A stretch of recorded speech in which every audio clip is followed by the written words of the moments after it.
चलो भाई ध्यान देना सब। देखो पिछले टाइम पे जो हम लोग देखे थे कि अगर मान लेते हैं कोई लेट से आर्क है, आर्क जिसका linear charge density lambda coulomb per metre है, तो उसके करेस्पॉन्डिंग अगर इसका रेडियस लेट से जिस सर्कल का ये रेड आर्क है उसका रेडियस जो है वो कैपिटल आर है, तो अगर यहाँ पे हम कोई पॉइंट पी लिए हैं तो electric field at point P का जो मैग्नीट्यूड आएगा वो आएगा 2k lambda by are sine theta by 2, जहां पे ये थीटा जो है वो टोटल आर्क एंगल है। बात समझ में आ रही है? अच्छा, अब इसका जो डायरेक्शन होता है वो टुवर्ड्स द आर्क भी हो सकता है, अवे फ्रॉम द आर्क भी हो सकता है।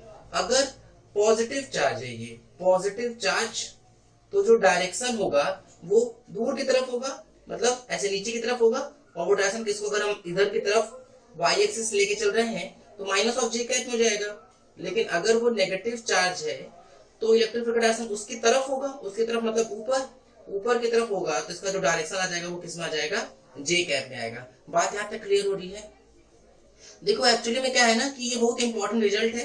अच्छा बात समझ के चलो, जैसे तुम ये इलेक्ट्रोस्टैटिक्स में लेके चीजें चल रहे हो ना, ऐसी चीजें वापस रिपीट होगी कब? जब मैग्नेटोस्टैटिक्स हम लोग पढ़ेंगे, मैग्नेटिक फील्ड वाली चीजें। ठीक है, तो जैसा फॉर्मूला तुमको यहाँ देखो इलेक्ट्रिक फील्ड का, वैसा ही कुछ मिलता जुलता फॉर्मूला तुमको मैग्नेटिक फील्ड का भी मिलेगा। ठीक है, तो बेहतर ये कि अगर हम लोग यहाँ ये चीजें समझ लेंगे बहुत अच्छे से ना, तो वहां हम लोग को कोई प्रॉब्लम नहीं आ रही। ठीक है, अब इस फॉर्मूले के लिए हम लोग क्वेश्चन प्रैक्टिस स्टार्ट करते हैं। ठीक है, पिछले टाइम में इसका प्रूफ वगैरह करा दिए थे, अगर नहीं देखे हो तो उसको देख लेना। ठीक है, चलो अब आगे देख रहे हैं, सुनो सब ध्यान से। अब भाई इसके आगे बढ़ते बात करते हैं, मान लो सुनना सब, छोटे छोटे एग्जांपल से स्टार्ट करेंगे ताकि हम लोग को चीजें भी क्लियर होती चले। ठीक है, देखो जैसे मान लो कि तुमको मैं क्वेश्चन दे, क्वेश्चन एक सर्कल है, पूरा नहीं हाफ सर्कल, ठीक है, कुछ इस तरह से बना हुआ है हाफ सर्कल, ये ऐसे, ठीक। अच्छा, इस वाले का रेडियस दे दिया गया है कैपिटल आर, इस पर पॉजिटिव चार्ज फैला हुआ है, प्लस चार्ज है, लैम्डा कूलम पर मीटर वाला, ठीक है, लैम्डा कूलम पर मीटर। ठीक है, चलो इसको ट्राई करना है। अच्छा देखो पिछले टाइम पे हम शायद यूनिट की बात नहीं किए थे, लैम्डा जो था वो total charge upon total length है, इसको पिछले वाले में ऐड कर लेना। ठीक है, इसका यूनिट सोचो तो कूलम पर मीटर होगा, क्योंकि चार्ज लेंथ कूलम, लेंथ का यूनिट मीटर। अगर हम सिग्मा की बात करें तो ये total charge upon total area था कि नहीं भाई, चार्ज का क्या होता है कूलम, और एरिया का क्या होता है मीटर स्क्वायर। अगर हम डेंसिटी की बात करें तो डेंसिटी का क्या हो जाएगा चार्ज अपॉन वॉल्यूम, तो चार्ज का क्या हो जाएगा कूलम, और जो वॉल्यूम है उसका कितना हो जाएगा मीटर क्यूब। तो ये तुम्हें ये ना यूनिट में ख्याल रखना, ठीक है, कि लैम्डा का क्या होगा कूलम पर मीटर। जैसे कई बार केवल क्या बोल देगा charge density coulomb per metre उसकी यूनिट रहेगी, तो तुमको समझ जाना है कि वो लीनियर चार्ज डेंसिटी की बात कर रहे हैं। वो बोलेंगे चार्ज डेंसिटी और यूनिट रहेगा कूलम पर मीटर क्यूब, तो समझ जाना कि वो रो है। अगर बोलेंगे charge density coulomb per metre square, तो समझ जाएंगे कि वो सिग्मा है। तो कई बार हम लोग को यूनिट बहुत मदद करेगा। ठीक है, अच्छा अगर हम इसके डायमेंशन की बात करें, लैम्डा के डायमेंशन की, भाई क्यू का क्या होता है आई टी, आई का क्या हो जाएगा ए टी अपॉन लेंथ का क्या हो जाएगा एल, तो ऊपर लेके जाएंगे तो क्या हो जाएगा L two the power -1 A T आएगा क्या। अब सोचो अगर हम ऐसे सिग्मा का लिखें तो ऊपर तो फिर से ए टी आएगा, नीचे क्या जाएगा एल स्क्वायर, ऊपर लेके जाएंगे तो एल टू द पावर -2 और ए और टी आएगा कि नहीं। यहाँ तक बात समझ में आ रही है? अच्छा अगर हम बात करें डेंसिटी के करेस्पॉन्डिंग, तो देखना डेंसिटी का फिर से भाई नीचे मीटर क्यूब मतलब एल क्यूब, तो एल टू द पावर -3 ऊपर चले जाएगा, एल टू द पावर -3, और ऊपर ऑलरेडी ए और टी तो था ही। यहाँ तक बात समझ में आ रही कि नहीं? तो ये इस तरीके की चीजें हैं। तो लैम्डा सिग्मा और रो का ये डायमेंशन भी हो गया, तो ये वहां नोट कर लेना। ठीक है, चलो अब आते हैं हम लोग इस पर भी, इसकी बात करते हैं। देखो पूछा क्या जा रहा है कि मान लेते हैं कि जो सेंटर पॉइंट है उसको लेट से पी मान लेते हैं। ठीक है, तो तुमको पता लगाना है ये पॉइंट है पी, तुमको पता लगाना है कि electric field at point P कितना होगा विद डायरेक्शन बताना। ठीक है, और इस एक्सिस के अलोंग हम लोग वाई एक्सिस लेके चल रहे हैं। चलो 2 मिनट के वीडियो रोको और क्वेश्चन ट्राई कर लो।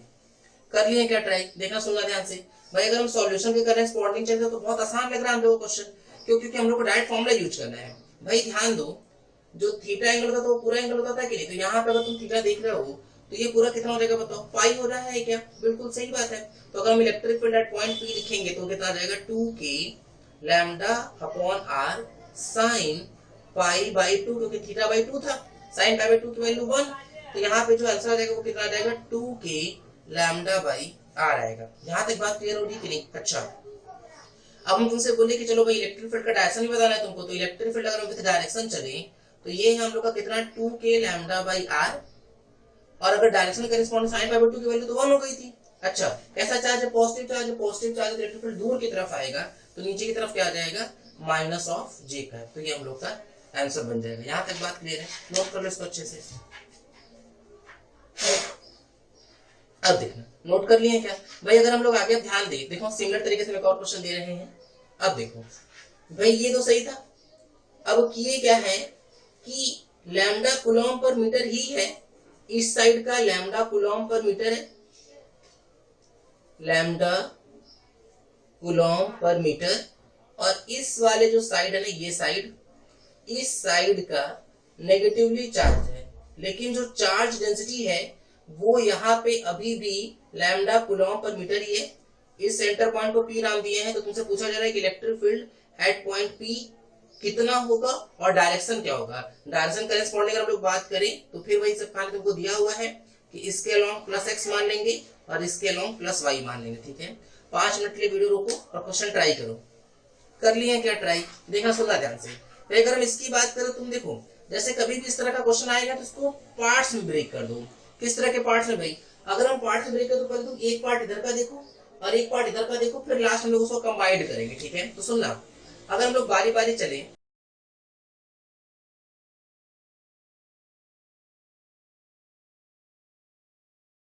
समझने की कोशिश करते हैं भाई कि ये मान लेते हम लोग कुछ ऐसे बनाए। अच्छा, अब देखो, देखना भाई ये कैसा चार्ज है बताओ? ये पॉजिटिव चार्ज है कि नहीं? बोले सर सही बात है, पॉजिटिव चार्ज है। हाँ ठीक है। अच्छा ये बताओ, जब ये पॉजिटिव चार्ज है करेस्पॉन्डिंग हम लोग इसको लेके चल रहे हैं, पॉजिटिव चार्ज है करेस्पॉन्डिंग, तो किस तरह से इसका यूज कर सकते हैं उस पर बात करते हैं हम लोग। ठीक है ना? देखो पॉजिटिव चार्ज है तो इलेक्ट्रिक फील्ड इसकी वजह से दूर होगा कि नहीं? कुछ इस तरह से। अच्छा, ये वाला एंगल कितना है बताओ? ये एंगल होगा भाई, ये पूरा एंगल कितना था? ये पूरा एंगल था 90, तो ये एंगल कितना आ जाएगा? 45। तो ये जो इलेक्ट्रिक फील्ड का डायरेक्शन आएगा वो भी 45 डिग्री बना रहा होगा, किससे? माइनस ऑफ एक्स है। ठीक है, ये इलेक्ट्रिक फील्ड किसकी वजह से है? ये electric field due to positive charge है। ठीक, अच्छा भाई इस तरफ क्या था? इस तरफ नेगेटिवली चार्ज है, तो उसकी तरफ होगा इलेक्ट्रिक फील्ड ऐसे। भाई ये पूरा एंगल 90 डिग्री था, तो ये अगेन 45, और ये भी अगेन कितना होगा? 45 ही होगा। ये किसकी वजह से? ये electric field due to minus की वजह से। ठीक है, अच्छा अब अगर हम लोग मैग्नीट्यूड की बात करें तो अगर तुम बहुत सही से देख रहे होगे ना, तो electric field due to minus charge और electric field due to plus charge वो बिल्कुल सेम आने वाला है। क्यों? क्योंकि भाई रेडियस भी सेम है दोनों के करेस्पॉन्डिंग r, और दोनों का लीनियर चार्ज डेंसिटी भी सेम है लैम्डा। ठीक है, तो चलो यूज करते हैं हम लोग फॉर्मूला। क्या फॉर्मूला था? 2k lambda upon r sign. अब अगर हम लोग एंगल के करेस्पॉन्डिंग तुम देखो प्लस वाले के लिए देखना, टोटल एंगल देखो तो कितना 90 डिग्री, तो कितना आ जाएगा? 90 अपॉन 2 आ जाएगा। तो ये कितना हो गया? साइन 45। साइन 45 की वैल्यू 1/√2, तो यहां से e माइनस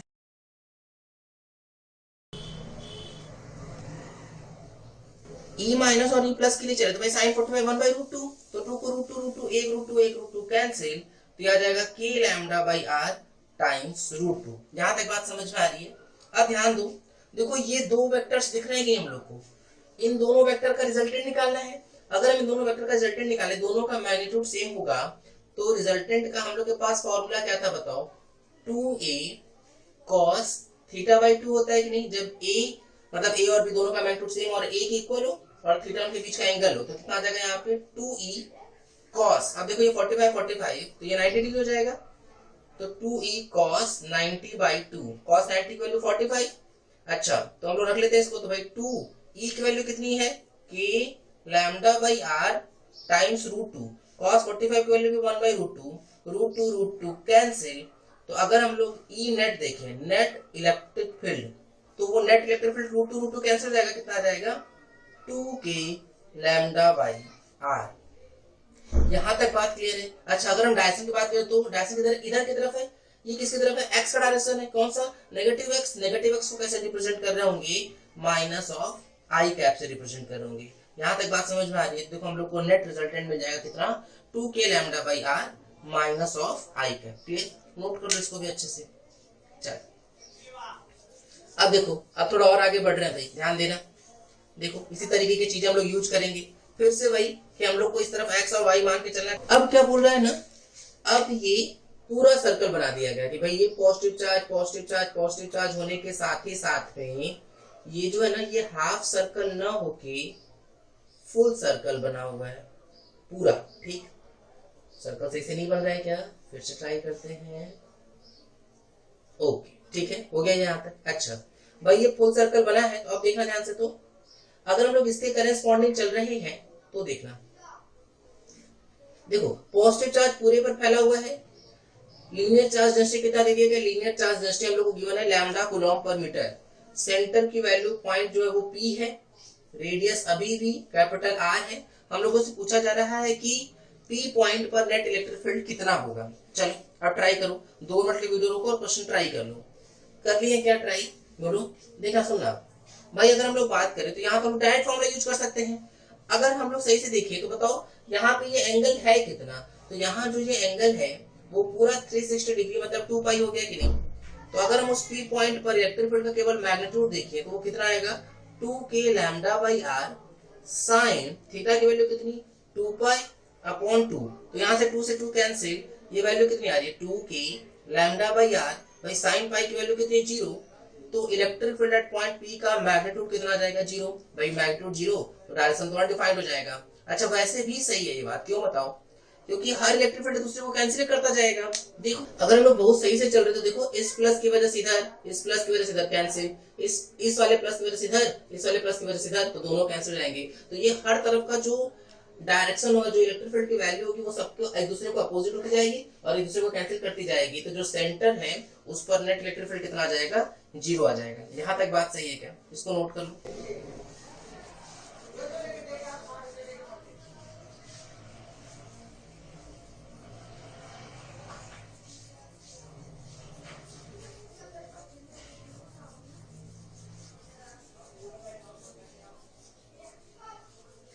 देखो भाई, अभी हम लोग जस्ट फुल सर्कल का करके आ रहे हैं, इसके पहले हम लोग हाफ सर्कल का कर चुके हैं। अब देखो ऐसी कुछ बात करते हैं, ठीक है? देखना सुनना ध्यान से। अब देखो ना हम लोग पूरा सर्कल ले रहे हैं ना हाफ सर्कल ले रहे हैं। देखो 3/4 सर्कल लेके सॉल्व करते हैं एक बार, ठीक है? से मान लो कुछ इस तरीके से बना हुआ है। अब यहाँ पर चार्ज डिस्ट्रीब्यूटेड है, ये पूरा जो चार्ज है वो पॉजिटिव चार्ज है, ठीक है? इस तरह से ये पूरा पॉजिटिव चार्ज डिस्ट्रीब्यूटेड है। चलो इसका जो रेडियस है वो लेट से कैपिटल R और यहाँ है पॉइंट P। तो हम लोगों को इलेक्ट्रिक फील्ड पता लगाना है एट पॉइंट P कि वो कितना होगा, ठीक है? अगेन वही सारी बातें तुमको सिखा देते हैं कि भाई इस साइड हम लोग को x एक्सेस मान के चलना है और इस साइड y एक्सेस मान के चलना है, ठीक है? चलो 5 मिनट के लिए वीडियो रोक लो और क्वेश्चन ट्राई करो। चलो देखो सर, अब हम लोग बात करते हैं सॉल्यूशन की। देखो ऐसे ना डायरेक्ट हम लोग को समझ में नहीं आ सकता इसका डायरेक्शन किस तरफ होगा, ठीक है?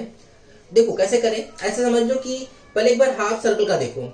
अगर हम लोग हाफ सर्कल के करेस्पॉन्डिंग चले, हाफ सर्कल के करेस्पॉन्डिंग, तो उसकी वजह से इलेक्ट्रिक फील्ड नीचे की तरफ आएगा, दूर की तरफ। अच्छा, इलेक्ट्रिक फील्ड ड्यू टू अगर हम लोग हाफ सर्कल देख रहे हैं तो आएगा कितना? 2k lambda upon r sign, अब ये एंगल कितना है? 180, क्योंकि हाफ सर्कल की बात कर रहे हैं। तो पाई बाई 2, क्योंकि थीटा बाई 2 होता है, साइन पाई बाई 2 की वैल्यू 1, तो वो कितना आ जाएगा? 2k lambda by r minus of j cap, ठीक है? नीचे की तरफ। अच्छा, इस वाले की वजह से दूर की तरफ आ रहा होगा तो वो ऐसे कहीं आ रहा होगा। ये किसकी वजह से? ये electric field due to half circle है, ठीक है? और ये इलेक्ट्रिक फील्ड ड्यू टू ये इस तरह के पोर्शन के लिए, ठीक है? अच्छा भाई, ये वाला एंगल होगा कितना? ये वाला एंगल 45 डिग्री होगा। तो अगर हम लोग सेकंड वाले पोर्शन के करेस्पॉन्डिंग चले कि भाई ये वाले पोर्शन की वजह से कितना हो रहा होगा, तो देखना क्या लिखेंगे भाई? 2k lambda upon r sine, theta की वैल्यू कितनी है? 90, तो 90 अपॉन 2 साइन 45, साइन 45 की वैल्यू 1/√2, 2 को ले सकते हैं √2, तो ये आ जाएगा k लैम्डा √2 अपॉन r, ठीक है? अच्छा, अब ये डायरेक्शन किधर? इधर की तरफ, ऐसे ऐसे कुछ है। अभी ठीक है, हम लोग उसके डायरेक्शन की करेस्पॉन्डिंग नहीं बात करते हैं, अभी ऐसे जनरल बात करते हैं, ठीक है? यहाँ तो चलो मान लो डायरेक्शन देख लिए, ठीक? अच्छा अब सुनना भाई, अगर हम सही से देखें तो इसका एक कंपोनेंट किधर होगा? j कैप में, और एक कंपोनेंट i कैप में होगा। दोनों कंपोनेंट पॉजिटिव पॉजिटिव होंगे, सही है?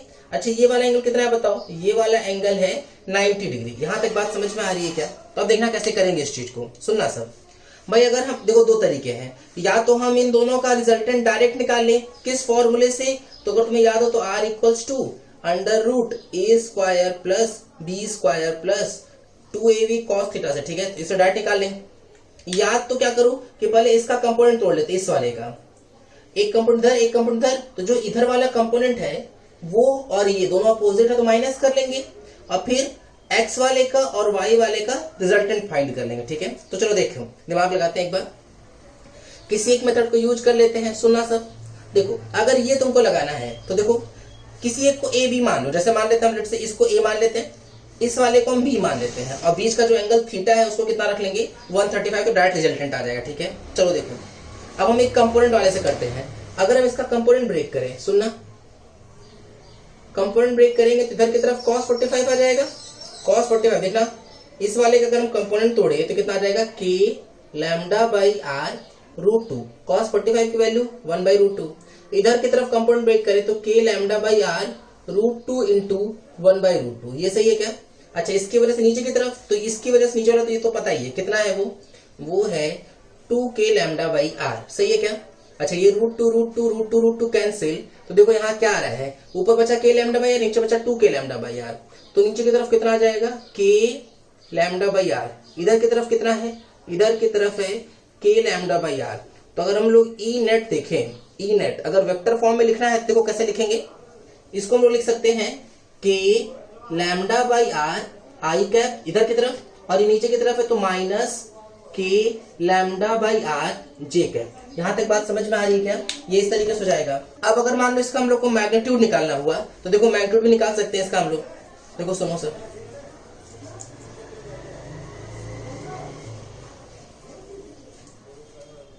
मैग्नीट्यूड के करेस्पॉन्डिंग बात करते हैं। अगर हम इस ई नेट का मैग्नीट्यूड लिखें, मैग्नीट्यूड, तो देखना कितना आएगा, ई नेट इक्वल कितना आ जाएगा, अंडर रूट में दिस का स्क्वायर प्लस दिस का स्क्वायर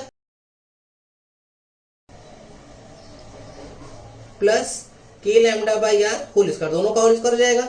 यहां से k लैम्डा बाई आर बाहर, तो रूट में क्या बच जाएगा √2। यहां तक बात समझ में आ रही है? बस इस तरीके से जाएगा। तो ये इसका वेक्टर फॉर्म में और ये इसका मैग्नीट्यूड, क्लियर हो रही है? बस ये इस तरीके से नोट कर लो इसको।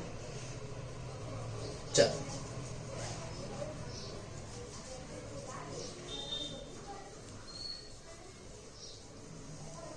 अब देखो एक आध और करते इसी तरह से भाई। अगर मान लो कि हम लोगों से बोला गया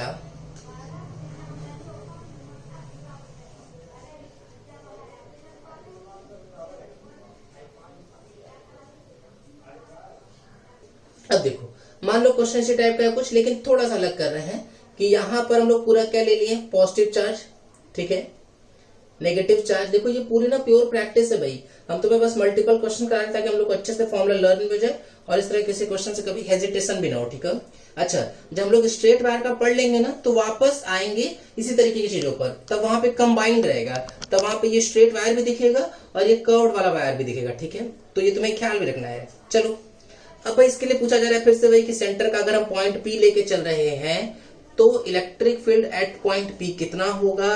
फिर वही कहानी कि इधर की तरफ x मान लेंगे, इधर की तरफ y मान लेंगे। ठीक है, 2 मिनट में वीडियो रोको और क्वेश्चन ट्राई करो। कर लिए हैं क्या ट्राई? देखना सुनना। देखो एक्चुअली बहुत आसान क्वेश्चन है भाई। देखो अगर हम इस पोर्शन की बात करें, ये एंगल कितना 90 डिग्री, ये भी 90 डिग्री और ये भी 90 डिग्री, इस वाले पोर्शन की वजह से किधर आएगा इलेक्ट्रिक फील्ड, दूर की तरफ। इस वाले की वजह से इधर की तरफ आएगा और इसकी वजह से किधर आएगा, इधर की तरफ ही आ जाएगा। अच्छा ये दोनों एक दूसरे को कैंसिल कर देंगे, क्यों? क्योंकि दोनों का मैग्नीट्यूड भी सेम होगा और डायरेक्शन जस्ट अपोजिट है। तो सिर्फ बचा क्या, ये माइनस वाले की वजह से। तो अगर हम लोग ध्यान दें तो electric field at point p जो आएगा वो आ जाएगा 2k lambda by are sine 90/2, sine 45 1/√2, 2 को लिख सकते हैं √2, तो ये आ जाएगा k लैम्डा √2/r। ये हम लोग का क्या हो जाएगा, मैग्नीट्यूड। चलो अब डायरेक्शन की बात करते हैं भाई। ये वाला एंगल है 45 डिग्री है,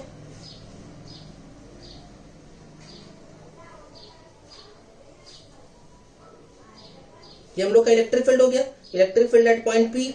अगर हम इसको इसका डायरेक्शन दिखा देंगे, ये एंगल कितना है 45 डिग्री, तो अगर हम इलेक्ट्रिक फील्ड एट पी को ऐसे वेक्टर फॉर्म में लिखें तो देखना इसका कंप्यूटर आएगा इधर cos 45, भाई ये वैल्यू है कितनी, k लैम्डा √2/r, cos 45 की वैल्यू 1/√2, तो √2 कट जाएगा, कितना आएगा ये k लैम्डा बाई r, इधर की तरफ क्या है माइनस ऑफ i कैप, इधर की तरफ साइन 45 वो भी 1/√2, तो फिर √2 कैंसिल, ये आ जाएगा k lambda by r J cap. यहाँ तक बात समझ में आ रही है? तो बस इस तरीके से क्लियर है, ये नोट कर लो इसको अच्छे से। क्लियर? तो ये इस तरीके से, ठीक है।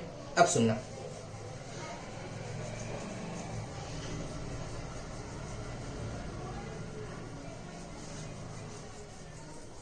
देखो भाई, जैसे ये बात है ना कि यही चीज तुम्हें कई जगह यूज करनी होती है, इसलिए तुमको इतने मल्टीपल क्वेश्चन करा दिए हैं। और भी कुछ फॉर्म हो सकता है, बट अगर इन सब की अच्छे से प्रैक्टिस है ना, तो बाकी सारे क्वेश्चन भी बन जाएंगे। चलो अब एक और इम्पोर्टेंट रिजल्ट पे आते हैं, ठीक है। अब हम लोगों को अगेन क्या पता लगाना है? Electric field at a point passing through centre of a circular ring, ठीक है। देखो अब हम लोगों को एक इलेक्ट्रिक फील्ड पता लगाना है एक ऐसे पॉइंट पे जो किसी ऐसे लाइन ज्वाइनिंग के अलोंग प्लेस्ड है, जो किसी सर्कुलर रिंग के सेंटर से पास हो रहा है, ठीक है। चलो देखो समझने की कोशिश करते हैं। ऐसे मान लो कि हम बोले कि भाई ये हम लोगों का सर्कुलर रिंग है ऐसे, तो ये सर्कुलर रिंग का सेंटर इससे किसी डिस्टेंस x पर, किसी भी पर्टिकुलर पॉइंट पर, तो तुमको इलेक्ट्रिक फील्ड बताना है इस रिंग की वजह से, ठीक है। अब सोचो कि ये तो ऐसे दिखना टफ है, लेकिन अगर हम लोग इसको ऐसे साइड से देखें, तो अगर हम लोग इसका साइड व्यू बनाए, साइड व्यू, तो हो सकता है थोड़ा देखना देखो आसान हो जाए। देखो साइड व्यू बना रहे हैं भाई, देखो साइड व्यू। इससे क्या किए हैं कि उस सेमी सर्कुलर नहीं, सर्कुलर, उस सर्कुलर रिंग के सेंटर से किसी पर्टिकुलर x डिस्टेंस पर अगर कोई पॉइंट है P, तो उस पॉइंट P पे हम लोगों को क्या पता लगाना है? इलेक्ट्रिक फील्ड, ठीक है। अच्छा, इस सर्कुलर रिंग का जो रेडियस है वो है कैपिटल R। इस पे मान लो लेट से ये पॉजिटिव चार्ज फैला हुआ है, पॉजिटिव चार्ज, और इसका लैम्डा डिफाइंड है, लैम्डा ही है, ठीक है वो। चलो वीडियो रोक लो 5 मिनट के लिए और क्वेश्चन ट्राई करो तो एक बार। ये रिजल्ट है और ये क्वेश्चन के फॉर्म में भी हम लोग इसको सॉल्व करेंगे, ठीक है। और देखो कर लिए क्या ट्राई, देखो जो भी रिजल्ट आया हो इसको अटेम्प्ट कर लेना है क्वेश्चन को अच्छे से, ठीक है, क्योंकि बहुत इंपॉर्टेंट रिजल्ट है, बोर्ड के पॉइंट ऑफ व्यू से तो कहीं ज्यादा इंपॉर्टेंट है। सुनना सर, अगर हम लोग बात करें कि कैसे कर रहे होंगे इस चीज को, तो तुम समझो पहले भाई, हम लोग यहाँ एक चार्ज डिस्ट्रीब्यूटेड है, बोले सर सही बात है, तो हम लोग क्या करें ना, यहाँ पे एक छोटा सा अपने मन से एलिमेंट एज्यूम करेंगे, ठीक है। इसका लेंथ कितना मान लेते हैं? इसका लेंथ हम लोग लेट से मान लेते हैं कितना? dl, ठीक है। तो लेंथ हो गया कितना? dl, ठीक। अच्छा, तो अगर हम लोग इस लैम्डा के करेस्पॉन्डिंग चल रहे हैं, तो बताओ लैम्डा, अगर हम इसमें छोटा सा dl लेंथ है तो छोटा सा चार्ज भी आया होगा, तो लैम्डा होता क्या है? dq अपॉन dl होता है कि नहीं। तो अगर हम यहां से बोले कि चलो ये बताओ कि ये dq होगा कितना, तो जो dq आएगा वो लैम्डा टाइम्स dl आया कि नहीं? बोले सर सही बात है, तो जो dq चार्ज हुआ वो लैम्डा टाइम्स dl हो गया। अच्छा, इस ये dq चार्ज कैसा है? पॉजिटिव। तो इस पॉजिटिव चार्ज की वजह से इस पॉइंट पर जो इलेक्ट्रिक फील्ड होगा वो ऐसे दूर की तरफ होगा कि नहीं, ठीक है। छोटा सा इलेक्ट्रिक फील्ड ऐसे कितना? de वेक्टर, ठीक है। अच्छा, अगर हम तुमसे बोले कि चलो de का मैग्नीट्यूड बताओ, तो क्या लिखेंगे बताओ भाई? इलेक्ट्रिक फील्ड का फॉर्मूला क्या होता है? kq/r²। तो क्या लिख लेंगे? k dq upon r square. उस पॉइंट का उस चार्ज से डिस्टेंस होता है, तो ये डिस्टेंस कितना दिख रहा है बताओ? ये डिस्टेंस कितना है? r, ये डिस्टेंस x, तो ये जो डिस्टेंस होगा वो under root r square plus x square होगा कि नहीं? बोले सर सही बात है भाई, root over r square plus x square हुआ, नीचे स्क्वायर कर देंगे तो वो जो रूट वाला पोर्शन है वो तो गायब हो जाएगा। बोले सर ठीक है। अच्छा, अब थोड़ा सा विजुलाइज करना पड़ेगा तुमको। तुम ऐसे सोचो, मान लो ये पॉइंट है, यहाँ पे ये रिंग है, ठीक है, ऐसे रिंग है। चलो यहाँ वाला पॉइंट लो, तो इसकी वजह से इलेक्ट्रिक फील्ड इधर होगा, इधर की तरफ, इस वाली वजह से इलेक्ट्रिक फील्ड इधर, इस वाली वजह से इलेक्ट्रिक फील्ड इधर, और इस वाली वजह से इलेक्ट्रिक फील्ड इधर। तुम जब इस पॉइंट को देख रहे होगे ना, तो इस पॉइंट पे इलेक्ट्रिक फील्ड लाइंस ऐसे निकल रही ऐसे, देखो इस तरह से कुछ ऐसे फूल टाइप का से निकला होगा। देखो हम बताते हैं, जैसे देखो इसकी वजह से अगर हम देखें, देखो सुनना फिर से, देखो ये रिंग, यहाँ पे चार्ज, तो उसकी वजह से इलेक्ट्रिक फील्ड इधर ऐसे, इस वाले की वजह से जो इधर साइड होगा उसकी वजह से इलेक्ट्रिक फील्ड ऐसे आएगा कि नहीं? तो देखो इलेक्ट्रिक फील्ड ऐसे ऐसे निकलेंगे, ऐसे ऐसे ऐसे। इस मान लो यहाँ पॉइंट पी है, तो इलेक्ट्रिक फील्ड लाइंस जो होंगे वो कुछ इस तरीके से तुमको दिखाई देंगे, ठीक है। अच्छा, अब अगर तुम ध्यान दे रहे हो तो सुनना, जैसे अगर हम इस वाले को देखें तो इलेक्ट्रिक फील्ड इधर है, तो तो इसका दो कंपोनेंट होगा कि नहीं, एक इधर और एक इधर। ऐसे सिमिलर इसकी वजह से, जैसे देखो अगर हम यहां पे भी एक सेगमेंट कट कर लेते तो इसकी वजह से यहां पर इलेक्ट्रिक फील्ड आता, वो इधर की तरफ होता, वो होता कितना DE। भाई अगर हम ये वाला एंगल थीटा मान रहे हैं तो ये भी थीटा, सिमिलर ट्रायंगल से ये भी थीटा है तो ये वाला भी थीटा होगा कि नहीं। तो तुम देखो, अच्छा DE का मैग्नीट्यूड भी सेम आएगा, क्यों, क्योंकि अगर length same, charge same, distance same है ही, तो ये वैल्यू सेम आएगी कि नहीं।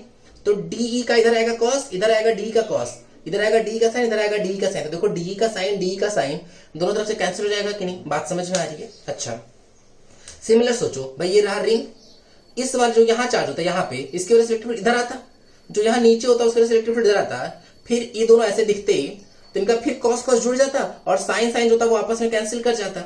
तो सबका इलेक्ट्रिक फील्ड ऐसे जरूर आएगा, लेकिन सबका जो ये वर्टिकल कंपोनेंट है वो कैंसिल होता जाएगा और सबका हॉरिजॉन्टल कंपोनेंट जुड़ता जाएगा। ये बात समझ में आ रही है। तो अगर हम लोग नेट इलेक्ट्रिक फील्ड लिखेंगे ना तो सबका इधर की तरफ कंपोनेंट आएगा। अब कुछ कुछ और बातें करते हैं, सुनना सब। जैसे मान लो अगर हम यहाँ एक रिंग ले लें, ऐसे रिंग, तो इस रिंग का इस पॉइंट से अगर हम सबको जोड़ते जाए, ऐसे जोड़ते जाए और बीच में एक लाइन खींच दें तो सब इक्वल इक्वल एंगल बना रहे होंगे कि नहीं। देखो ये थीटा कभी चेंज नहीं होगा, तुम चार्ज को चेंज करके देखो ना, अगर हम ऐसे चार्ज को चेंज करते जाएंगे ऐसे ऐसे, तो भी ये हर बार उस लाइन से, स्ट्रेट लाइन से, इस लाइन से हर बार ये एंगल देखो थीटा ही बन रहा होगा, ठीक है। तो यहाँ ये थीटा कांस्टेंट है, ठीक। अच्छा तो अगर हम लोगों से नेट इलेक्ट्रिक फील्ड की बात की जाए कि भाई नेट इलेक्ट्रिक फील्ड होगा कितना, तो देखो हम लोग सिर्फ उसकी बात करेंगे जो बचा रहेगा, नेट इलेक्ट्रिक फील्ड। तो हम ना किसी एक साइड लेके नहीं चल रहे हैं, किसी एक साइड चार्ज को नहीं जिम किए, दोनों साइड चार्ज को जिम किए हैं, इसलिए ताकि इनका साइन वाला कंपोनेंट जोड़ना ना पड़े हम लोग को। हम लोग डायरेक्ट, क्योंकि भाई साइन साइन तो कैंसिल करता जाएगा। देखो हर चार्ज रिस्पेक्ट नीचे जरूर सा चार्ज मिलेगा जो का कंपोनेंट वर्टिकल और दूसरे को कैंसिल कर रहा होगा और हॉरिजॉन्टल वाला जोड़ रहा होगा, ठीक है। इसलिए हम हमेशा दो दो चार्ज को अज्यूम कर रहे हैं। भाई नेट इलेक्ट्रिक फील्ड आएगा कितना, 2 टाइम्स DE cos थीटा। यहां तक बात समझ में आए तो हम लोग को क्या मिल गया, ये नेट इलेक्ट्रिक फील्ड मिल गया, ठीक। बोले सर ठीक है, 2 DE cos थीटा। अब सुनना भाई, ये DE cos और DE cos थीटा हम लोग का जुड़ा है तो सही बात है ये।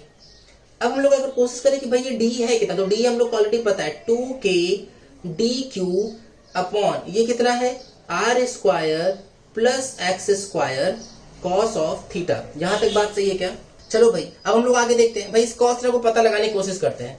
cos थीटा होता है क्या, बेस अपॉन हाइपोटेनियस। तो अगर हम cos थीटा लिखे तो बेस कितना है बताओ, बेस है x अपॉन हाइपोटेनियस कितना है बताओ, root over R square plus X square है कि नहीं, ठीक है। तो cos थीटा की वैल्यू पता चल गई, तो ये यहां रख देते हैं हम लोग। तो अगर हम लिख दे इसको तो क्या आ जाएगा, 2K DQ upon R square plus X square times. अब सोचो cos थीटा की वैल्यू, cos थीटा की वैल्यू कितनी है बताओ, cos थीटा की वैल्यू है x upon root over R square plus of X square. यहां तक बात सही है क्या। चलो देखना। अच्छा ये बताओ x बदल रहा है क्या, नहीं।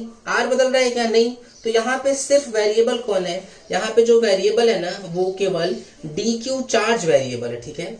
देखना अब अगर हम DE नेट लिखें, DE नेट, हम लोग को पिछले टर्म पे भी सिखाया था ये बात कि हमेशा ख्याल रखो कि जिसके साथ D होता है ना उसी का लिमिट सोचना होता है।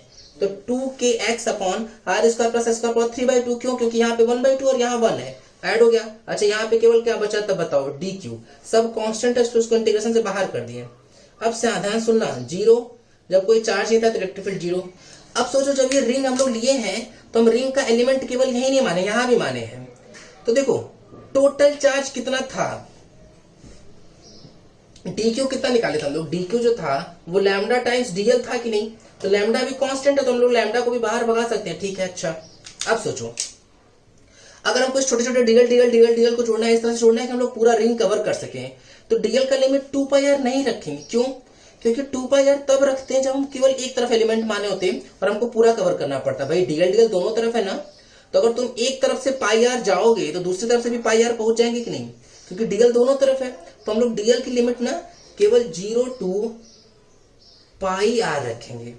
इस बात को तुम अच्छे समझ लो कि πr क्यों रखे हैं, इसलिए रखे हैं क्योंकि हम DL एक तरफ ना मान के दोनों तरफ ऑलरेडी माने हैं, ठीक है। अच्छा DL का इंटीग्रेशन क्या हो जाएगा, L हो जाएगा, तो 2kx lambda upon r square plus x square पूरे की पावर 3/2 इंटीग्रेशन डीएल का क्या हो जाएगा एल 0 टू पाई आर। ठीक है, तो यहाँ पे ये पाई आर हो जाएगा।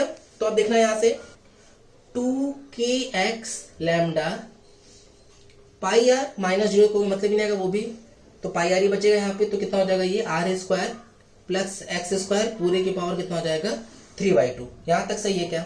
चलो अब सुनो भाई, मान लो किसी क्वेश्चन देखो ये हम लोग का आंसर हो गया। ठीक है, ये हम लोग का इलेक्ट्रिक फील्ड निकल गया 0 टू कैपिटल ई, तो हम लोग को कैपिटल ई मिल गया। तो कैपिटल ई का क्या फॉर्मूला है देखो हम फिर से लिख रहे हैं। अच्छा भाई ये बताओ, अगर तुमको सही से देखना है तो देखो 2k lambda pi r x upon r square plus x square पूरे की पावर कितना आ रहा है बताओ 3/2 आ गया क्या? तो देखो ये हम लोग को क्या मिल गया इलेक्ट्रिक फील्ड मिल गया। यहाँ तक बात समझ में आ रही है? बोले सर ठीक है। अब तुम समझने की कोशिश करो इस चीज के करेस्पॉन्डिंग हम लोग यहाँ से क्या रिजल्ट सीखें। देखो जैसे पहली बात ये जो रिजल्ट है वो ये यहाँ पे आर क्या है? आर है रेडियस किसका? रिंग का। ये एक्स क्या है? ये डिस्टेंस है उस पॉइंट का, रिंग से नहीं, रिंग के सेंटर से। ठीक है, लैम्डा क्या है? लैम्डा है लीनियर चार्ज डेंसिटी उस रिंग पर, के तो कांस्टेंट है। ये बात समझ में आ रही है? अच्छा अब कभी कभी ऐसा होगा ना कि तुमको लैम्डा नहीं दिया रहेगा, चार्ज की तरह से तुमको बात करना पड़ेगा कि वहां पे चार्ज रहेगा और तब तुमको उसका रिजल्ट लिखना पड़ेगा। तो सोचो भाई लैम्डा का फॉर्मूला क्या था? Total charge upon total length. Total charge हो गया क्यू, रिंग का टोटल लेंथ कितना है 2 r। तो हम लोग लैम्डा की वैल्यू क्या रख सकते हैं? If lambda equals to capital Q upon 2 r, तो लैम्डा की रख दो क्यू अपॉन 2 r, तो 2 r कट जाएगा। तो बताओ इलेक्ट्रिक फील्ड कितना आएगा? इलेक्ट्रिक फील्ड आएगा कि capital Q x upon r square plus x square whole to the power 3/2। ये किसके टर्म में है? ये चार्ज के टर्म में है। ये किसके टर्म में है? ये है लैम्डा के टर्म में। ठीक है, अच्छा अब भाई बात आती है कि ये तो प्रूफ हो गया। अब इस रिजल्ट को याद रखना है क्या? बोले बिल्कुल, ये रिजल्ट याद भी रखना है, बहुत ज्यादा इंपॉर्टेंट रहेगा। ठीक है, सुनते हैं हम लोग। अब ध्यान लगाते हैं, फिर से एक बार कोशिश करो। देखो जैसे मान लो कि हम लोग एक रिंग लिए, रिंग पे पॉजिटिव चार्ज हम लोग मान लो फैला दिए पूरा। ठीक है, प्लस चार्ज। अगर ये पूरा पॉजिटिव चार्ज है, इसके सेंटर से एक्स डिस्टेंस पर अगर हम लोग हैं, तो इसके सेंटर से जो इलेक्ट्रिक फील्ड आएगा वो किधर तरफ आएगा? पास की तरफ कि दूर की तरफ? तो पॉजिटिव चार्ज है ना, तो दूर की तरफ आ जाएगा। कितना आएगा? तो वो आ जाएगा k Q x upon r square plus x square whole to the power 3/2। यहां तक बात समझ में आ रही है क्या? चलो देखना, सुनना आप ध्यान से। यहां तक की बात हम लोग क्लियर कर लिए भाई, कैसे कर लिए यहां तक? ठीक है, चलो अब सुनो भाई, ये पॉजिटिव चार्ज अगर मान लीजिए पॉइंट पी है तो ये electric field at point P आया। ठीक, अब सिमिलर तरीके सोचो, मान लो कि हम बोले कि रिंग ही है हमारे पास, लेकिन अब सब पे कैसा चार्ज है? नेगेटिव चार्ज है। ठीक है, नेगेटिव चार्ज, इसके सेंटर से अगर हम एक्स डिस्टेंस पे कोई पॉइंट पी मार्क किए तो इलेक्ट्रिक फील्ड उसकी तरफ होगा, और अभी भी वैल्यू जो होगा वो तो यही आने वाला है। कितना? K Q x upon r square plus x square whole to the power 3/2। यहां तक बात समझ में आ रही है क्या? तो ये इस तरीके से। ठीक है, अब अगर तुम्हें अभी पिछला क्वेश्चन याद है तो पिछले क्वेश्चन में हम एक रिंग बनाए थे पूरा, और उस पूरे रिंग पर हम लोग पॉजिटिव चार्ज मार्क किए थे। ठीक है, जब हम पॉजिटिव चार्ज मार्क किए थे तो हम इसको प्रूव किए थे कि सेंटर पे जो इलेक्ट्रिक फील्ड आया था वो कितना आया था? 0। किस फॉर्मूले से? 2k lambda by are sine theta से, जहां थीटा 2 पाई रखे थे। ठीक है, तो वो साइन पाई हुआ था, साइन पाई 0 कर दिया था। अब अगर तुम चाहो ना तो वही चीज यहां से भी प्रूव कर सकते हैं। सोचो अगर हमको इसका सेंटर पर इलेक्ट्रिक फील्ड निकालना होगा तो हम x की वैल्यू क्या पुट कर देंगे? 0। तो रख के देखो, अगर हम x की वैल्यू 0 पुट कर दे तो ये पूरा क्या हो जाएगा? 0 हो जाएगा कि नहीं? तो हम लोग यहां से भी ये बात लिख सकते हैं कि अगर हम लोग इस वाले फॉर्मूले में x की वैल्यू 0 पुट कर दे तो हम सेंटर पे पहुंच जाएंगे। देखना, ये रिजल्ट हो गया हम लोग का। भाई इसको अच्छे से याद रखना हम लोगों को। अच्छा देखो, if small x equals to 0, तो हम लोग कहां पहुंच गए? सेंटर पे। तो इलेक्ट्रिक फील्ड अगर हम लोग सेंटर पे देखें तो वो कितना आ जाएगा? 0 आएगा। ये बात समझ में आ रही है? तो ये हम लोग का फॉर्मूला हो गया, if x equals to 0 electric field at center equals to 0। Clear? चलो नोट कर लो इसको अच्छे से भाई। चलो यहां तक की बात कंप्लीट कर ली है क्या हम लोग? सुनना ध्यान से। जैसे अभी यहाँ हम लोग जो इलेक्ट्रिक फील्ड निकाले हैं वो किसी रिंग के सेंटर से किसी पर्टिकुलर एक्स डिस्टेंस पर इलेक्ट्रिक फील्ड का ये फॉर्मूला था। बोले सर ठीक बात है ये तो।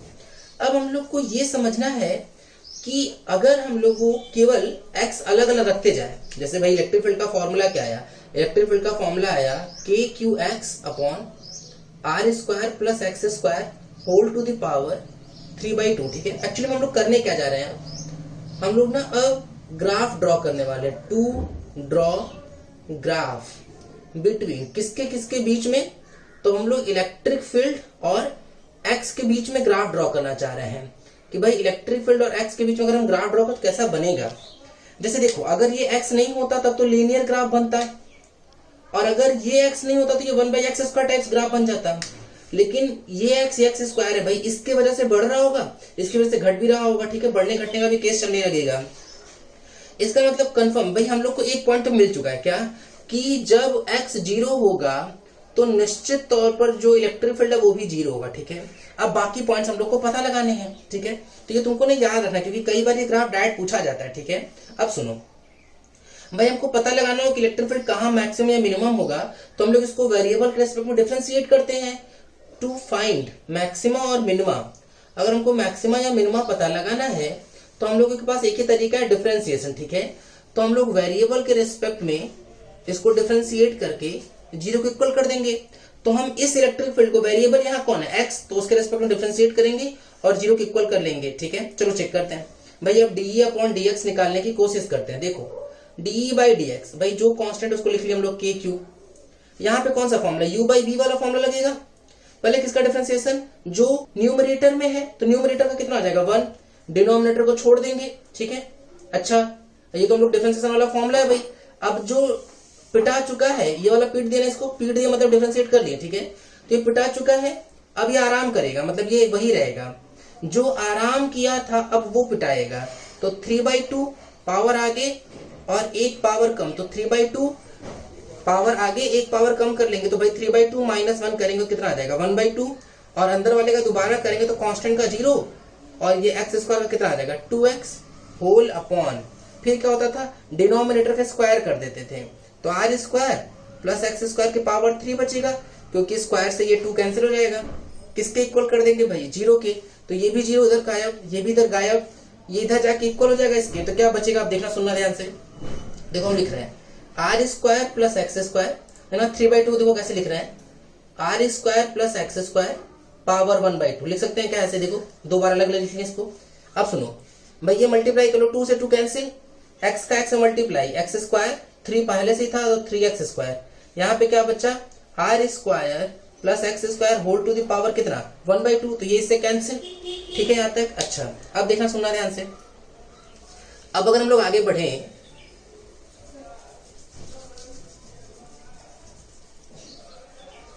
देखो भाई ये से कैंसिल हो चुका, तो क्या बचा यहाँ पे आर स्क्वायर, ये इधर का प्लस एक्स उधर के माइनस हो जाएगा, तो कितना बचा यहाँ पे 2x स्क्वायर, तो यहां से x की वैल्यू कितनी आ गई r/√2 आया कि नहीं।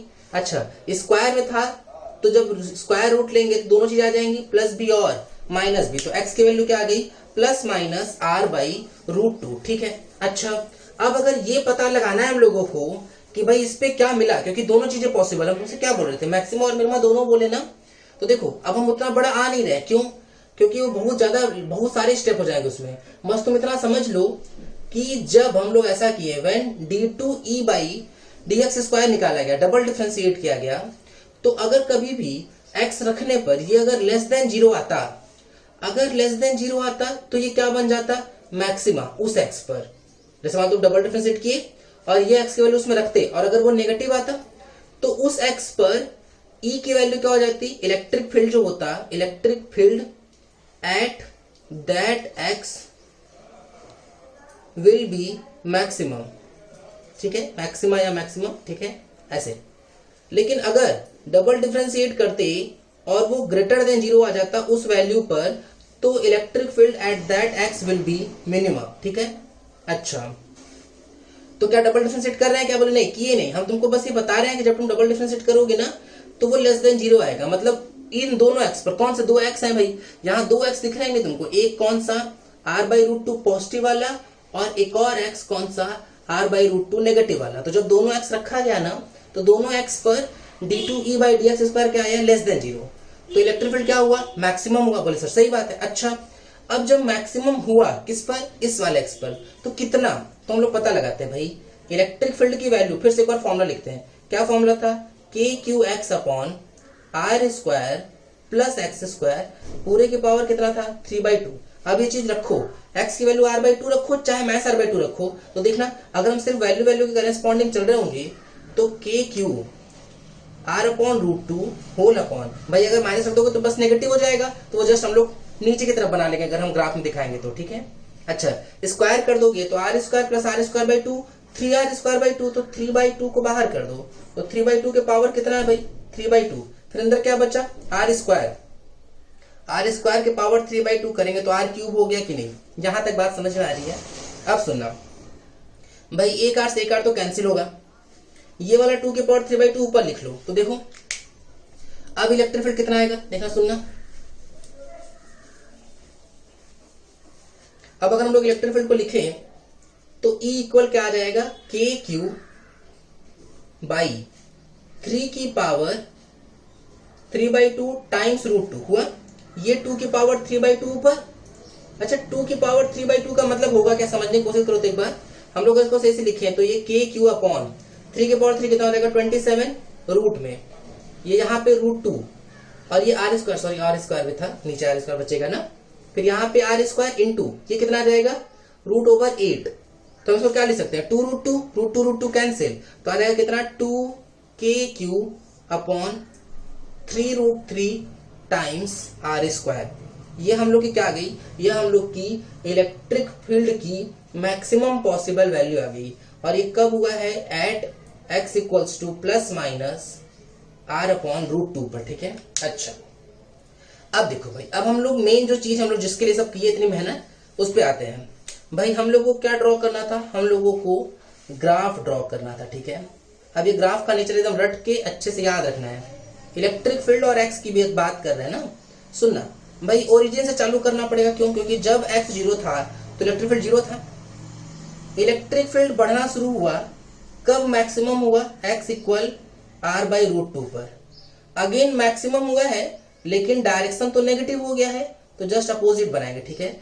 तो इन दोनों पर मैक्सिमम, लेकिन जब तुम x इंफिनिटी रख दोगे तो ये लगभग 0 हो जाता है। तो ये कुछ इस तरीके से ग्राफ बनेगा, देखो कि r/√2 पर मैक्सिमम होगा, ठीक है। अच्छा सिमिलर तरीके से यहाँ पे भी चलेगा, ये कुछ इस तरीके से देखना, ऐसे गया और ये इसको इंफिनिटी पर टच करेगा, तो ये कब हो गया, r/√2 पर। अच्छा वो वैल्यू होगी कितनी, तो वो वैल्यू हम लोग ऑलरेडी निकाल चुके हैं। इलेक्ट्रिक फील्ड की दोनों जगह पे जो वैल्यू आ रही होगी वो तो हम लोग ऑलरेडी निकाल चुके हैं।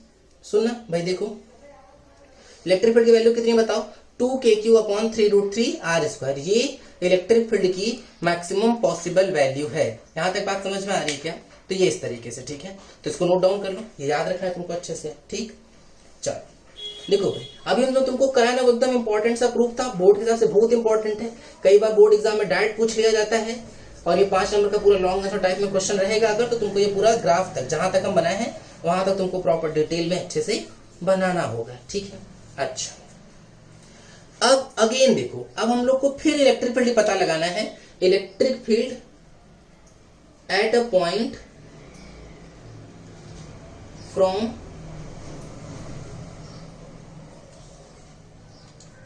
some distance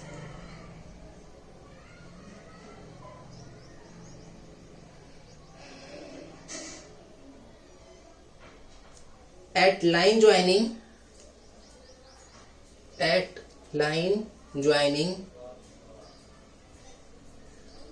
with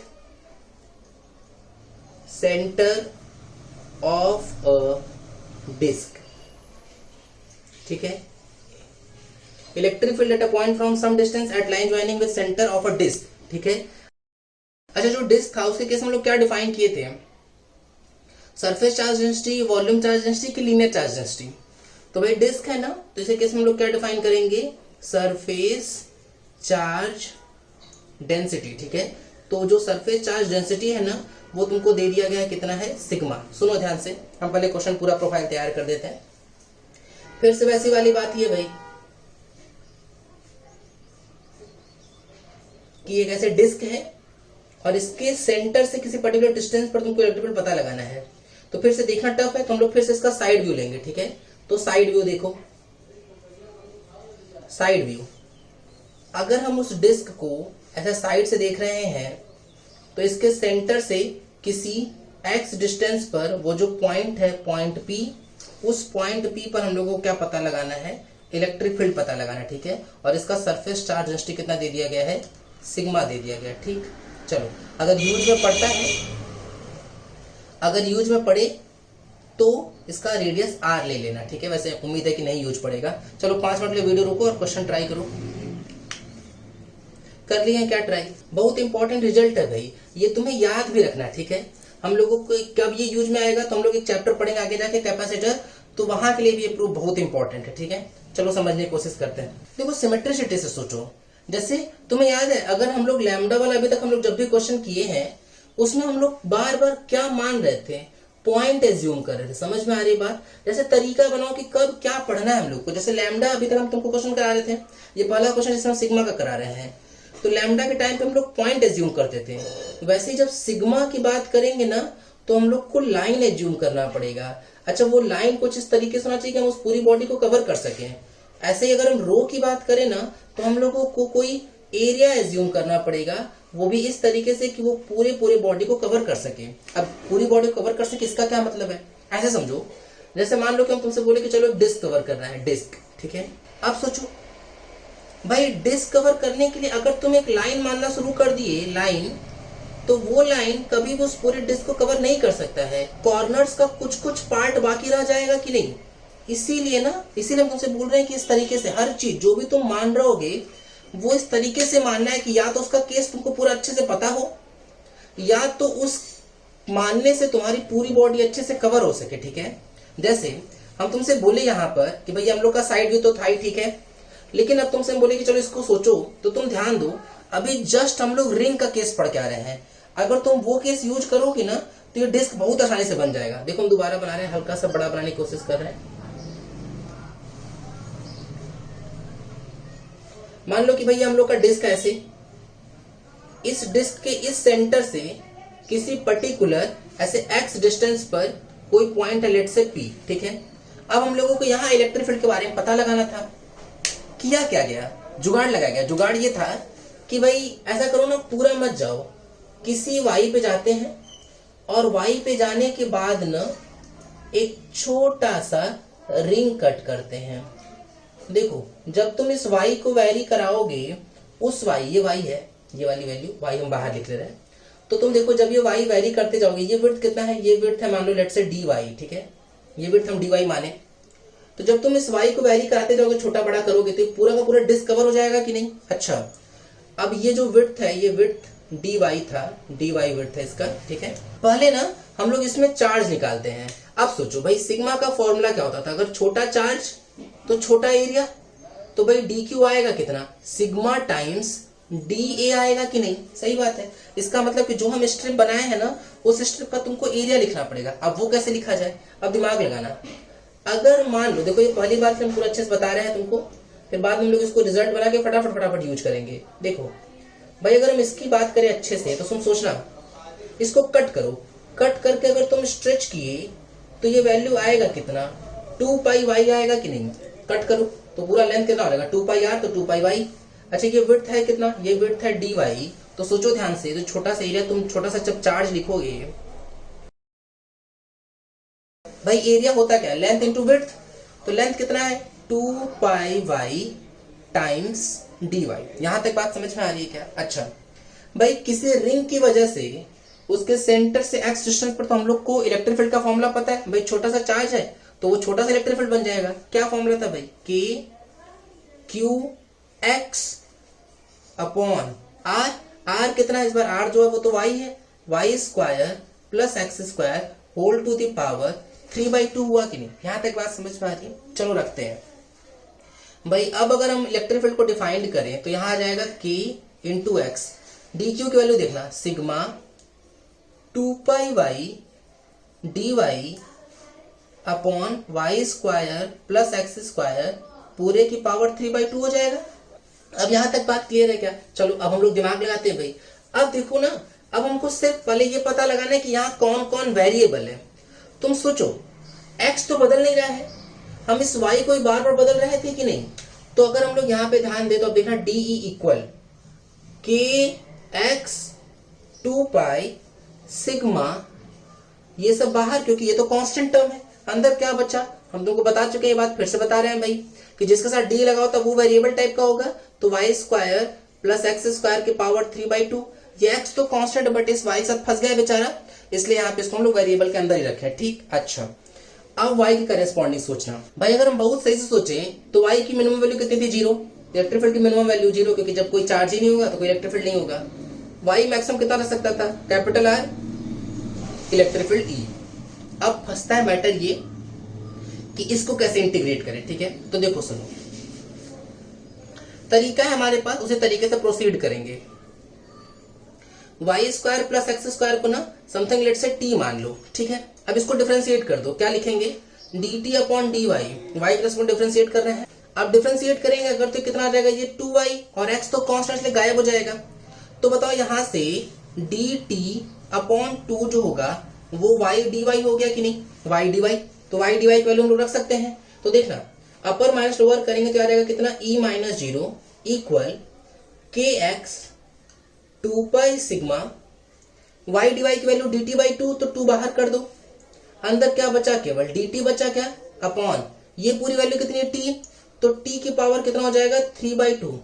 अब तुम्हें बोल सकते हो सर लिमिट क्यों नहीं लिख रहे? अभी हम लिख नहीं रहे, क्यों? क्योंकि जो लिमिट था वो तो y के करेस्पॉन्डिंग था कि नहीं, और यहाँ तो हम लोग t के रेस्पेक्ट में बना लिए है ना, तो तुमको इस हिसाब से ध्यान से सोचना पड़ेगा। ठीक है, अच्छा क्या करें तब? तो एक तरीका तो ये है कि पहले इंटीग्रेट कर लो और t वापस रिप्लेस कर देना, तो फिर यही लिमिट काम में आ जाएगी। या अगर तुमको अब t के टर्म में ही लेके चलना है तो बारी बारी y की वैल्यू यहाँ रखते जाओ और जो t की वैल्यू आती जाएगी वो यहाँ लिमिट बनाते जाओ। जैसे देखो, अगर हम y की वैल्यू कितने रख दें? 0, y 0 रखेंगे तो t की वैल्यू कितनी आ गई? एक्स स्क्वायर आया कि नहीं? y की वैल्यू एक बार r रख दो, जब r रखेंगे तो t की वैल्यू कितना हो गया? r square plus x square हुआ कि नहीं? बोले सर ठीक है। e इक्वल के एक्स 2 पाई सिग्मा, अरे 2 तो कट गया ना, तो कितना बचेगा? के एक्स पाई टाइम्स सिग्मा। अब देखना ऊपर लेके जाओ, t की पावर -3/2, पावर बढ़ाते हैं, -3/2 प्लस 1 अपॉन, यहां भी क्या आ जाएगा? -3/2 प्लस 1 आएगा क्या? तो ये कितना आ जाएगा? -1/2। ऊपर लेके जाएंगे -2 बाहर कर दो तो क्या आ जाएगा? -2 के एक्स पाई सिग्मा, ये सब बाहर। अंदर क्या बचा? t की पावर -1/2, तो 1/रूट में t लिख सकते हैं कि नहीं इसको? कहां से कहां तक? एक्स स्क्वायर से r square plus x square तक। यहां तक बात सही है क्या? चलो देखना। अच्छा ये बताओ, हम लोग k को क्या लिख सकते हैं? 1/4 पाई एप्सिलॉन नॉट लिख सकते हैं कि नहीं? अब देखना वही चीज हम यूज करने वाले हैं यहाँ पे। ठीक है, सुनना ध्यान से।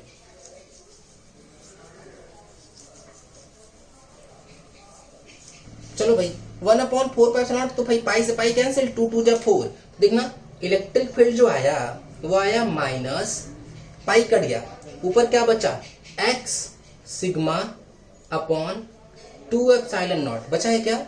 अब देखो पहले अपर लिमिट, तो 1/√r square plus x square, minus lower limit तो 1/x स्क्वायर, रूट में रहेगा तो x बाहर हो गया। अब -x का अंदर मल्टीप्लाई कर दो तो जो इलेक्ट्रिक फील्ड आया वो कितना आ गया? Sigma upon 2 epsilon not. अब माइनस का मल्टीप्लाई किए हैं, x का भी, तो 1 - x upon √r square plus x square हो गया कि नहीं? है यहां तक बात समझ में आ रही है? अच्छा अब देखो ये हम लोग का क्या हो गया? रिजल्ट ये हो गया electric field at some distance from center of a charge carrying disk. ठीक है, अच्छा अब दिमाग लगाते हैं भाई, सुनना। क्या ये बहुत इंपॉर्टेंट बोले? नहीं, इसका एक ना एप्लीकेशन है। देखो इफ अगर हम ऐसा बोले कि x जो है वो बहुत छोटा हो जाए किससे? r से, तो सोचो r square plus x square approximately R square ही होगा कि नहीं, सही बात है। तो बताओ फिर x बाई आर जो है वो अप्रोक्सीमेटली 0 होगा कि नहीं। देखो r square plus x square approximate r square होगा, आर स्क्वायर रूट से बाहर है तो आर हो गया। एक्स बाई आर जो होगा, क्योंकि एक्स बहुत छोटा नंबर है ना, ये तो ना ये फिजिक्स में बहुत बार यूज में पड़ेगा भाई, शायद हम तुमको बता भी चुके हो क्लास में, नहीं बताया तो एकदम अच्छे से याद भी रखना इसको, ठीक है। क्या याद रखना है बताओ, बहुत छोटा अपॉन बहुत बड़ा, ये वैल्यू लगभग 0 ही आएगी, ठीक है। तो x बहुत छोटा नंबर है, r बहुत बड़ा नंबर है, तो ये वैल्यू अप्रोक्सीमेट कितना आ जाएगा, 0 आ जाएगा, ठीक है। अच्छा अगर हम इसको अप्रोक्सीमेट 0 पुट कर ले तो वो इलेक्ट्रिक फील्ड कितना हो जाएगा, सिग्मा अपॉन 2 एप्सिलॉन नॉट। ये ना बहुत इंपॉर्टेंट रिजल्ट है, ठीक है। अच्छा बहुत इंपॉर्टेंट कैसे, अब समझते हैं हम लोग इसको, देखना ये हम तुमको हल्की फुल्की कहानी समझा रहे हैं, बहुत ज्यादा बार यूज करना पड़ेगा तुमको। देखो ये चीज होगा कब, जैसे अभी हम क्या लिए थे बताओ, हम एक डिस्क लिए थे कि नहीं, तो ऐसे डिस्क ले लिए मान लो इस तरीके से। अगर हम लोग एक डिस्क लिए हैं, अच्छा बताओ डिस्क ये रेडियस कितना है, ये रेडियस है कैपिटल आर, ये है पॉइंट पी। जैसे मान लो ये डिस्क है, हम बोले कि इस डिस्क के बहुत पास का मतलब कि एक्स बहुत पॉइंट, मतलब जो पॉइंट होना चाहिए ऑब्जर्वेशन का वो बहुत पास होना चाहिए कि नहीं, तो ये पॉइंट उस डिस्क के बहुत पास आ जाएगा। जब ये पॉइंट उस डिस्क के बहुत पास आ जाएगा, तुम देखो डायमेंशंस पे डिपेंड नहीं कर रहा है, तो ये डिपेंड कर रहा है, डिपेंड ओनली अपॉन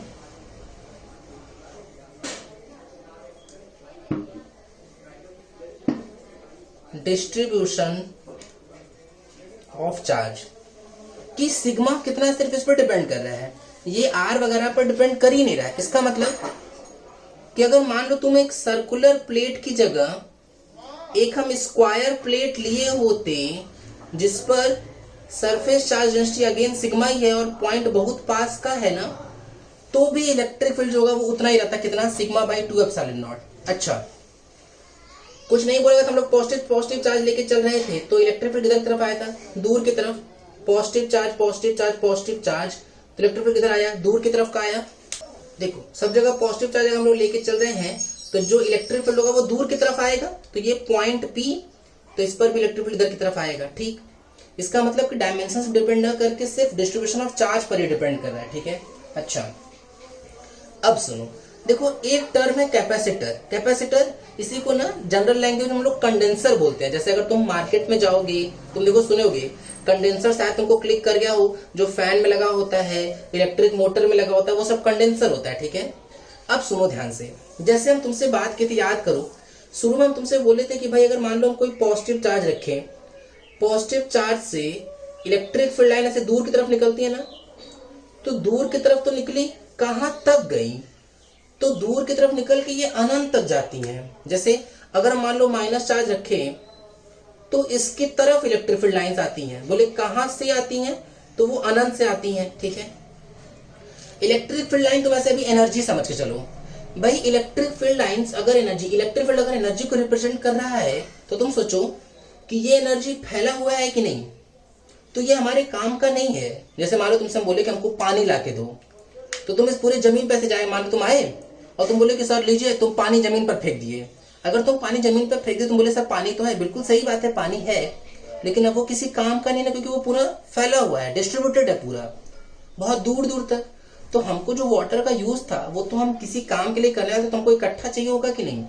अब एकदम सेम बात इलेक्ट्रिक फील्ड एनर्जी के करेस्पॉन्डिंग करते हैं कि अगर हमको कुछ यूज करना है इलेक्ट्रिक फील्ड या एनर्जी का, तो वो किसी रीजन में कन्फाइंड होना चाहिए, किसी रीजन में बंधा होना चाहिए। ऐसा नहीं होना चाहिए कि पूरा फैला हुआ हो, क्योंकि अगर बहुत दूर तक फैला हुआ तो उसके तो पहले वैल्यू बहुत कम हो जाएगी, और कम होने के साथ साथ हम उसका यूज भी नहीं कर पाएंगे।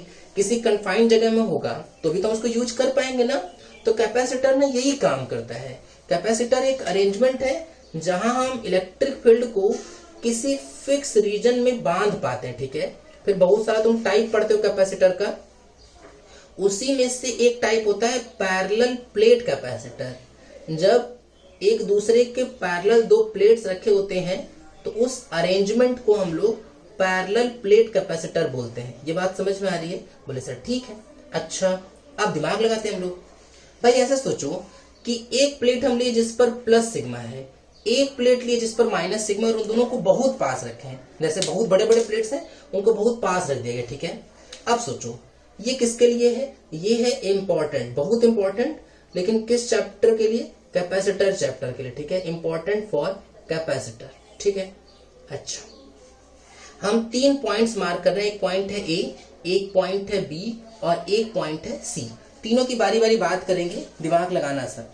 तीनों पॉइंट बहुत पास के हम लोग लिए हैं, उन दोनों प्लेट्स के बहुत पास है, ठीक है। जैसे ये जो ये पॉइंट है ये यहाँ पर है, तो ये इसके भी पास है और इस वाले प्लेट के भी पास है। जैसे ये बी पॉइंट है तो वो इस वाले के भी पास है, इस वाले के भी पास है। ये सी पॉइंट है वो इसके भी पास है और इस वाले के भी पास है, ठीक है। अच्छा भाई अगर हम लोग ध्यान दें तो भाई बताओ इसकी वजह से इलेक्ट्रिक फील्ड किधर आएगा, दूर की तरफ आएगा, E due to plus sigma. इसकी वजह से किधर आएगा, पास की तरफ आएगा, E due to minus sigma. भाई अगर बहुत पास की चीजें हैं तो चाहे प्लस सिग्मा लिखो चाहे माइनस सिग्मा लिखो, क्योंकि वैल्यू के करेस्पॉन्डिंग तो बहुत पास के पॉइंट के लिए इलेक्ट्रिक फील्ड का फॉर्मूला भी हम लोग क्या ड्राइव करके आए हैं, सिग्मा बाई 2 एप्सिलॉन नॉट था, ठीक है। अच्छा सी के लिए बात करो, प्लस की वजह से किधर आएगा, ऐसे दूर की तरफ, E due to plus sigma. Minus sigma की वजह से क्या होगा, उसकी तरफ आएगा, E due to minus sigma. तुम ध्यान दो, अगर सही से देख पा रहे होगे अगर, तो देखो ये दोनों एक दूसरे का अपोजिट है कि नहीं, तो कैंसिल। ये दोनों भी एक दूसरे का अपोजिट है, मैग्नीट्यूड में सेम है तो कैंसिल। अब इस बी पर ध्यान देना, इस प्लस सिग्मा की वजह से किधर आएगा, इधर, E due to plus of sigma. यहां तक बात समझ में आ रही है। अच्छा इसकी वजह से भी अपनी तरफ ही आएगा वो, तो कितना आएगा, E due to minus sigma. तुम देखो दोनों का डायरेक्शन सेम है कि नहीं, तो यहाँ ये जुड़ेगा कि नहीं।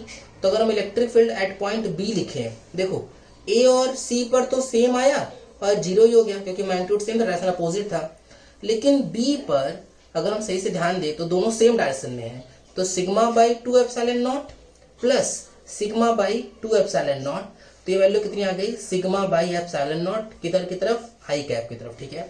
तो अभी फिलहाल सिर्फ वैल्यू की अगर हम लोग बात कर रहे हैं तो तुम देखो ध्यान से कि हम लोग चार्जेस का जो इलेक्ट्रिक फील्ड, बाहर देखो 0 आ गया कि नहीं, इस तरफ भी 0 आ गया कि नहीं, तो हम लोग इलेक्ट्रिक फील्ड को एक केवल इस रीजन में कन्फाइन कर लिए कि नहीं, तो इसी अरेंजमेंट को हम लोग क्या बोल देते हैं, कैपेसिटर बोल देते हैं, ठीक है।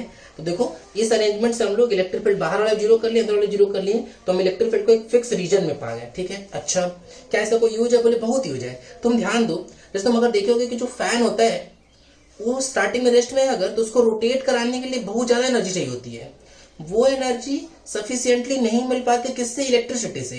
तो वो जो एक्स्ट्रा एनर्जी देने का काम करता है ना, वो कैपेसिटर ही करता है। जैसे तुम ध्यान दियो कि कभी कभी हम लोग के घर में जब कंडेंसर, कैपेसिटर कंडेंसर ही बोलते हैं उसको डेली लाइफ में, तो जो हम लोग के डेली लाइफ में जब तुम देखो कंडेंसर जब खराब हो जाता है, तुम देखोगे कई बार हम लोग के घर वाले उस फैन को चलाने के लिए डंडे का यूज करते हैं, नहीं डंडा रखा होता है, घुमा देते हैं, एक बार घुमा देते हैं फिर वो चलने लगता है। तो कंडेंसर को जो स्टार्टिंग में एनर्जी हम लोग डंडे से दे रहे हैं वो न देना पड़े, वो खुद मिल जाए, तो वही काम कंडेंसर करता है, ठीक है। तो जब हम लोग को डंडे से घुमाना पड़ता है तो हम लोग समझ में देते हैं कि अच्छा कंडेंसर खराब हो गया, फिर मार्केट जाते हैं और कंडेंसर को चेंज करवाते हैं। ये बात समझ में आ रही है, तो चलो ठीक है, यहाँ तक नोट कर लो। आज के लिए यही था, क्लियर, थैंक यू।